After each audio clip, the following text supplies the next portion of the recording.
ಆತ್ಮೀಯರೇ, ನಮಸ್ಕಾರಗಳು. ನಾನು ನಿಮ್ಮ ಪ್ರೀತಿಯ T Malligere M B Lokesh ಮಾತಾಡ್ತಾ ಇದ್ದೇನೆ. ಇವತ್ತಿನ ಒಂದು ವಿಶ್ಲೇಷಣೆಯಲ್ಲಿ ರೈತ ಹೋರಾಟಗಳು ಹಾಗೂ ರಾಜಕೀಯ ಪಕ್ಷಗಳನ್ನು ಕುರಿತು ಒಂದು ವಿಶ್ಲೇಷಣೆಯನ್ನು ಮಾಡೋಣ.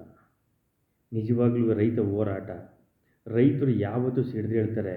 ಅವತ್ತಿನ ದಿನ ಅಧಿಕಾರದಲ್ಲಿ ಇರ್ತಕ್ಕಂಥ ಒಂದು ಯಾವುದೇ ಪಕ್ಷದ ನೇತೃತ್ವದ ಸರ್ಕಾರ ಇರಲಿ, ಅದು ಪುನಃ ಅಂದರೆ ಅವಧಿ ಮುಗಿದ ನಂತರ ಚುನಾವಣೆಗೆ ಹೋಗಿ ಯಶಸ್ವಿಯಾಗಿರ್ತಕ್ಕಂಥ ಉದಾಹರಣೆಗಳು ತುಂಬ ಕಡಿಮೆ ಕರ್ನಾಟಕ ರಾಜ್ಯದಲ್ಲಿ. ನಾನು ಯಾವ ವಿಚಾರವನ್ನು ಈಗಾಗಲೇ ಹೇಳ್ತಾ ಇದ್ದೀನಿ ಅಂತ ಸ್ವಲ್ಪ ಜನಕ್ಕೆ ಅರ್ಥ ಆಗಿರ್ಬೋದು.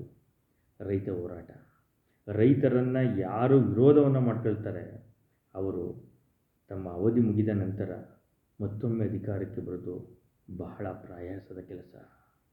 ಅದು ತುಂಬ ಕಠಿಣ ಕೆಲಸ. ರೈತರನ್ನು ಎದುರಾಕೊಂಡು ರೈತ ವಿರೋಧಿಯನ್ನು ಪಟ್ಟವನ್ನು ಕಟ್ಟಿಕೊಂಡು ಚುನಾವಣೆಯನ್ನು ಎದುರಿಸುವುದು ಅಷ್ಟು ಸುಲಭದ ಮಾತಲ್ಲ. ರೈತರ ಕೆಂಗಣಿಗೆ ಗುರಿಯಾಗಿ ಹಲವಾರು ನೇತೃತ್ವದ ಸರ್ಕಾರಗಳಲ್ಲಿ, ಅಂದರೆ ಹಲವಾರು ನಮ್ಮ ರಾಜ್ಯದಲ್ಲಿ ಸರ್ಕಾರ ಇದ್ದಾಗ ರೈತ ಹೋರಾಟಗಳು, ದಂಗೆಗಳು, ಆಮೇಲೆ ರೈತರ ಒಂದು ಇದನ್ನು ಹುಟ್ಟಡಗಿಸೋಕ್ಕೆ ಅವರ ಹೋರಾಟದ ಚಳುವಳಿಯಲ್ಲಿ ಗುಂಡು ಪ್ರಯೋಗ ಮಾಡಿರ್ತಕ್ಕಂಥದ್ದು ಆಗಿರ್ಬೋದು, ಹಲವಾರು ಚಳುವಳಿ ಆಗಿರ್ಬೋದು. ಇದಕ್ಕೆ ಹಲವಾರು ಉದಾಹರಣೆಯನ್ನು ಕೊಡ್ಬೋದು. ಟೌನ್ಶಿಪ್, ಬಿಡದಿ ಟೌನ್ಶಿಪ್ ರಾಜಕಾರಣ, ಇದು ಕಾಂಗ್ರೆಸ್ ಪಕ್ಷದ ಸರ್ಕಾರ ನಾನು ಮಾಡಲೇಬೇಕು ಅಂತ ಶತಾಯಗತಾಯ ಪ್ರಯತ್ನಪಟ್ಟು ನಿಂತು ಆ ಕಾರ್ಯವನ್ನು ಮಾಡೋಕ್ಕೆ ಪಣ ತೊಟ್ಟಿದೆ.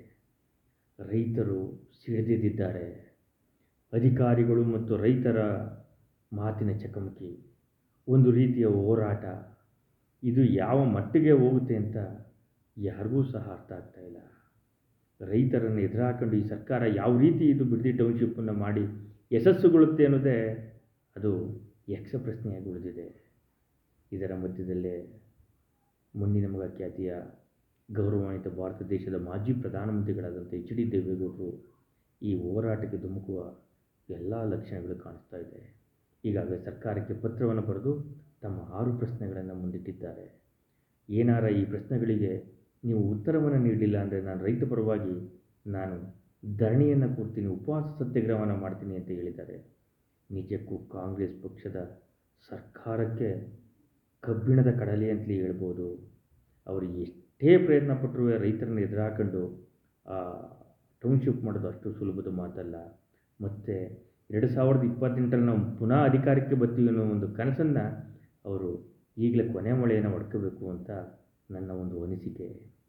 ಏಕೆಂದರೆ ರೈತರನ್ನು ಎದುರಾಕೊಂಡು ಯಾವುದೇ ಸರ್ಕಾರಗಳು ಪುನಃ ಅಧಿಕಾರಕ್ಕೆ ಬರಲಿಲ್ಲ. ಯಾವುದಕ್ಕೆ ಅಂತ ಹೇಳ್ಬೋದು. ಅದಕ್ಕೆ ಒಂದು ತಾಜಾ ಉದಾಹರಣೆ ಕಾಂಗ್ರೆಸ್ ಹಾಗೂ ರೈತ ಹೋರಾಟಗಳು ನಡೆದಂಥ ಹಲವು ಉದಾಹರಣೆಗಳನ್ನ ಕೊಡ್ಬೋದು.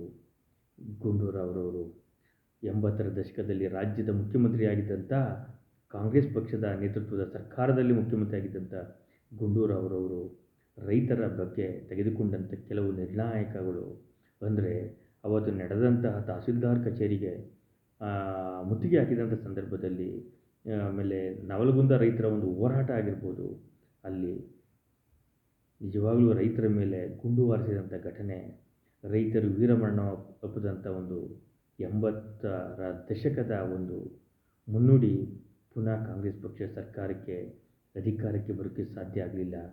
ಅಂದೇ ಶ್ರೀ ರಾಮಕೃಷ್ಣ ಹೆಗಡೆಯವರ ನೇತೃತ್ವದ ಜನತಾ ಪಕ್ಷದ ಸರ್ಕಾರ ಅಧಿಕಾರಕ್ಕೆ ಬಂತು. ಅದೇ ರೀತಿ ನಾವು ಎಸ್ ಎಂ ಕೃಷ್ಣರವರ ನೇತೃತ್ವದಲ್ಲಿ ಕೆಲವು ರೈತ ಹೋರಾಟಗಳು ನಡೆದವು. ರೈತರು ಅವತ್ತು ಬರದವನ್ನು ಎದುರಿಸಿದ್ರು. ಅದೇ ರೀತಿ ಒಂದು ವಿಠಲನಹಳ್ಳಿಯಲ್ಲಿ ನಡೆದಂಥ ಗೋಲಿಬಾರ್ ಘಟನೆ, ರೈತರ ಒಂದು ನೀರಾ ಚಳವಳಿ, ಅದು ರಾಜ್ಯ ಸರ್ಕಾರದ ವಿರುದ್ಧ ಆಕ್ರೋಶವನ್ನು ಮುಟ್ಟು ಅದು ಎಲ್ಲ ಕಡೆ ರಾಜ್ಯಾದ್ಯಂತ ಅದು ರೈತ ಹೋರಾಟದ ಒಂದು ಕಿಚ್ಚು ಬಂದು ಪುನಃ ಎಸ್ ಎಂ ಕೃಷ್ಣರವರ ನೇತೃತ್ವದಲ್ಲಿ ಕಾಂಗ್ರೆಸ್ ಪಕ್ಷ ಚುನಾವಣೆಗೆ ಹೋಗಿ ಸೋಲನ್ನು ಅನುಭವಿಸ್ತು. ಅದೇ ರೀತಿ ಈಗ ನಡೀತಾ ಇರ್ತಕ್ಕಂಥ ಟೌನ್ಶಿಪ್ ರಾಜಕಾರಣ, ಹೇಳ್ತಾರೆ ಎಚ್ ಡಿ ಕುಮಾರಸ್ವಾಮಿಯವರು ಇದ್ರ ಕೂಸು ಅಂತ ಹೇಳ್ತಾರೆ.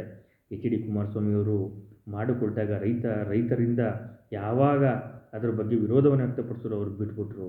ಆದರೆ ಸನ್ಮಾನ್ಯ ಡಿ ಕೆ ಶಿವಕುಮಾರ್ ಅವರು ಮುಖ್ಯಮಂತ್ರಿಯಾಗಿದ್ದಾರೆ. ಇವರು ಕಾಂಗ್ರೆಸ್ ಪಕ್ಷ ನೇತೃತ್ವದ ಸರ್ಕಾರ ನಾನು ಇದನ್ನು ಮಾಡೇ ತಿರ್ತೀನಿ ಅಂತ ಇದ್ದಾರೆ. ಆದರೆ ಒಂದು ಮಾತಂತೂ ಸತ್ಯ, ರೈತರ ಕೆಂಗಣ್ಣಿಗೆ ಗುರಿಯಾಗಿ ಏನು 2028ರ ನಾವು ಮರಳಿ ಅಧಿಕಾರಕ್ಕೆ ಬರ್ತೀವಿ ಅಂತಿದ್ರೆ ಅದು ಕನಸಿನ ಮಾತು ಅಂತ ಹೇಳ್ತಾ, ಈ ರೈತರನ್ನು ಎದುರಾಕೊಂಡು ಯಾವ ಸರ್ಕಾರಗಳು ಪುನಃ ಅಧಿಕಾರಕ್ಕೆ ಬರಲಿಲ್ಲ ಅಂತ ಹೇಳ್ತಾ ಈ ಒಂದು ವಿಶ್ಲೇಷಣೆ ಮುಗ್ತಾ ಇದ್ದೀನಿ. ಬಟ್ ಜನತಾ ಪರಿವಾರ ಯೂಟ್ಯೂಬ್ ಚಾನಲ್ನ ಸಬ್ಸ್ಕ್ರೈಬ್ ಮಾಡಿ. ಇಂತಿ ನಿಮ್ಮ ಪ್ರೀತಿಯ T Malligere M P Lokesh. ನಮಸ್ಕಾರಗಳು.